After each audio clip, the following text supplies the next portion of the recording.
Hi friends, మీరు చూస్తున్నారు SRJ మెక్ channel. ఇందులో మనకు కనిపిస్తున్నది ఫ్యాషన్ ప్రో i3s బైక్.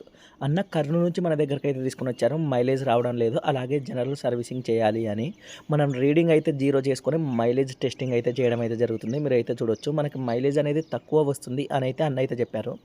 కానీ మనం 100 ml వేసుకొని చెక్ చేస్తే మనకు అంత తక్కువ అయితే అనిపించలేదు. 6.1 100 mlకి వచ్చింది, అంటే లీటర్కి 61 కిలోమీటర్లు వస్తుందని అయితే మనం అయితే అర్థం చేసుకోవాలి. ఒకసారి మైలేజ్ స్క్రూ కూడా అడ్జస్ట్మెంట్ చేసి చూద్దాం, ఇంకా ఎక్కువ వస్తుంది అనే ఉద్దేశంతో నేను ఇంతకుముందుకు ఎంత పెట్టారని లెక్కేసుకొని అయితే చూస్తున్నా. మీరు అయితే చూడండి, 5 పాయింట్లు అయితే మనకి ఆ మైలేజ్ స్క్రూ అయితే పెట్టారు. మనకి ఫ్యాషన్ ప్రో బైక్లకు అయితే అంత ఉండకూడదు. నేను మొత్తం పూర్తిగా టైట్ చేసి 1.5 అయితే పెడుతున్నా. మీరు అయితే చూడండి, 1 పెట్టా, ఇప్పుడు మళ్ళీ సగం పెట్టా, 1.5 పెట్టి మళ్ళీ 100 ml వేసుకొని మనమైతే మైలేజ్ టెస్టింగ్ అయితే చేయడం అయితే జరుగుతుంది. అప్పుడంతే వస్తుందా, ఇంకా ఏమైనా పెరుగుతుందా అనే ఉద్దేశంతో మళ్ళీ 100 ml వేసుకొని ఇక్కడ మీటర్ రీడింగ్ అయితే జీరో చేసుకొని మళ్ళీ రైడ్ అయితే స్టార్ట్ చేస్తున్నాం. మనకి 61 కిలోమీటర్లు లీటర్కి వచ్చినా కూడా మంచి మైలేజే. అంత తక్కువ అయితే అన్న చెప్పినంత తక్కువ అయితే మనకి మైలేజ్ అయితే డ్రాప్ అయినట్టయితే కనిపించలేదు. 53 కిలోమీటర్లు అయితే ఇప్పుడైతే వచ్చింది. ఇంకా ఎంత వస్తుంది లాస్ట్ వరకు చూసిన తర్వాత ఎక్కువ వస్తుంది, అప్పటికంటే తక్కువ వస్తుందా అని చెక్ చేస్తున్నాం. 61 కూడా దాటేసింది, అంటే అప్పటికంటే మనకి మైలేజ్ అయితే పెరిగింది. టోటల్గా 100 ml పెట్రోల్కి మనకి 6.9 కిలోమీటర్స్, అంటే లీటర్ పెట్రోల్కి 69 కిలోమీటర్లు అయితే వచ్చి బైక్ అయితే ఆగిపోయింది. అంటే లీటర్కి 69 అయితే